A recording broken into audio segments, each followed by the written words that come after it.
had a lot of interactions. I remember some of the interactions now. I remember the first time we featured him on the cover of Ovation International magazine. He ordered for 5,000 copies in advance. We printed in England, and when the magazines arrived, I called him. I said, Papa, the magazines are here. He called me Alagba. I said, Alagba, bring 10 copies. So I thought he wanted to see it first, and then he would order for the rest. He had paid in advance. So when I got here, I gave him the copies, he liked them. Then I said, so when should we bring the remaining copies? He said, well, Alagba, go and sell it and make the money. Imagine someone paying you for 5,000 copies of a magazine and taking just 10 and asking you to go and sell the rest. Then, shortly after, he called me back. He said, Alagba, you have caused problem in the house. I said, what happened, sir?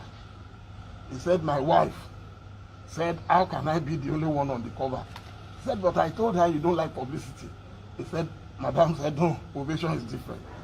I like Ovation, and that started our relationship. And for the first time, we had Pastor Joshua back to back. We had to do another cover the following month. And when he came out, he had ordered as usual 5,000 copies. He collected 10 and said I should go and sell the rest. He was such a man who was so generous. You know, then I'll give you 2 more examples. I had cataract operations in London. My eyes had issues. And after the operations one night, in the dead of the night, I saw a strange number calling me. Normally I won't pick, but I don't know why. I just picked it. And I heard Alagba. And I said, sir, I know the only person who calls me Alagba is Papa. And he started smiling. He said, you have problems with your eyes? I said, yes, sir. He said, how is it now? I said, oh, I'm okay. I've done the surgery and it went well. He said, I would like to pay the bill. I said, the bill has already been paid, sir. He called me 3 times that night and insisted I must send my account details. And he paid. I would never forget that occasion. Then, when I was contesting presidential election in 2011, I was in New York. I was already on a flight going to London, Virgin Atlantic. And I received a call. And who was on the line? Papa. I said, Alagba, where are you? I said, I'm in New York. So where are you going now? I said, I'm going to London. He said, please, when you get back, call me. So when I got back, I called him, and he asked me to come. It must have been around midnight. It rained dogs and cats that night. But he said I must come. So I came, and then he took me up in the apartment where he used to meet with me. He said, Alagba, I love what you are doing.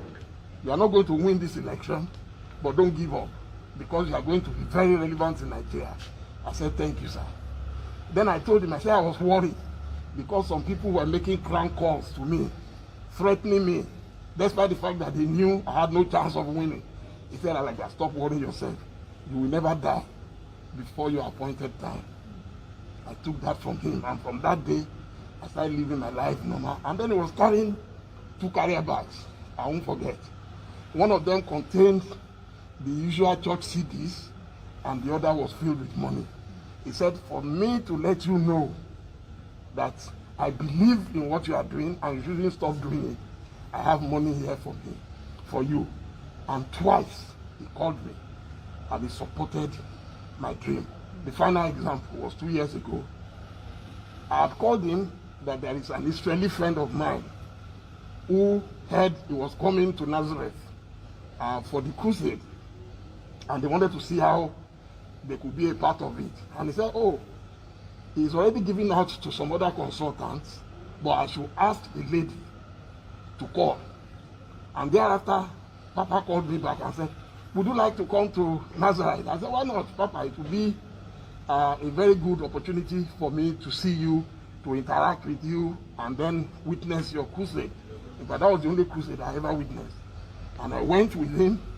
He bought the ticket, he paid for everything, And I went with him to Nazareth, and I can tell you that that was a huge experience to see a Nigerian, to see an African. Every taxi driver in Israel knew about Prophet TB Joshua.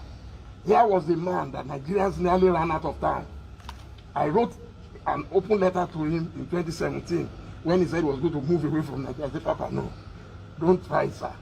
This is your country. We have to fight it out, and nobody is going to chase you away from this country. Last week, it was Femi Fanekayo Day, and Omoyele Sowore, you know, they were trying to reach me. Omoyele said, have you heard? I know you are close to Prophet TB Joshua. I said, yes. Once Nigerians say, have you heard, you know, they are going to give you a bad story. I said, what happened? He said, he heard that the man has passed on. I said, what? So I started calling. I called Papa's number. It rang out. I sent a message to the WhatsApp. This is Dele Momodu.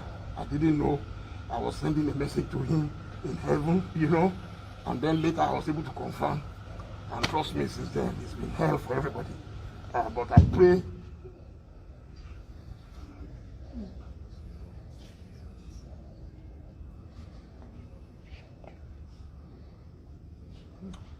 I pray that Papa's soul will find peace, will find eternal rest in our Lord Jesus Christ. Whatever anybody may say about him, he lived a very good life. He lived a life worthy of emulation. As successful as he was very, very simple, easygoing, and I am sure he would not deliberately hurt a fly. So may God accept his soul, and may God bless all of you who are standing by and standing with him and his family. And may the good Lord protect you all. Thank you. Thank you, sir. Thank you. Thank you.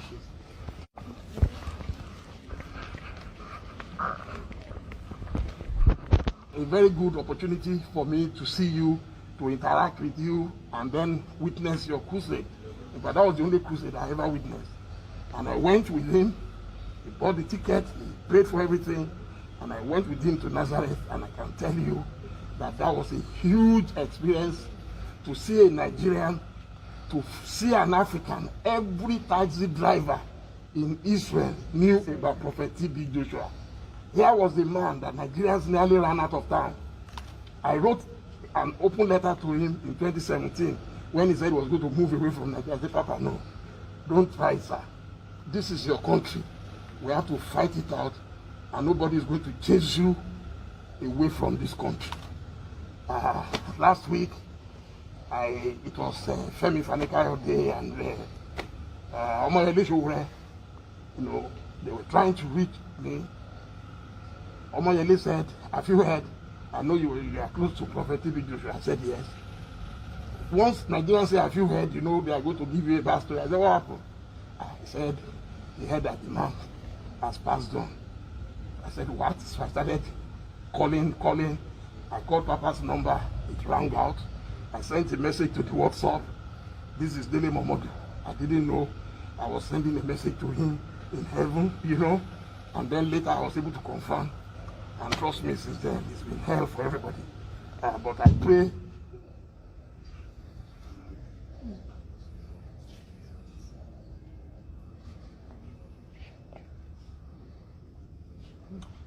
I pray that Papa's soul will find peace, will find eternal rest in our Lord Jesus Christ. Whatever anybody may say about him, he lived a very good life. He lived a life worthy of emulation. As successful as he was very, very simple, easygoing, and I am sure he would not deliberately hurt a fly. So may God accept his soul, and may God bless all of you who are standing by and standing with him and his family. And may the good Lord protect you all. Thank you. Thank you, sir. Thank you. Thank you.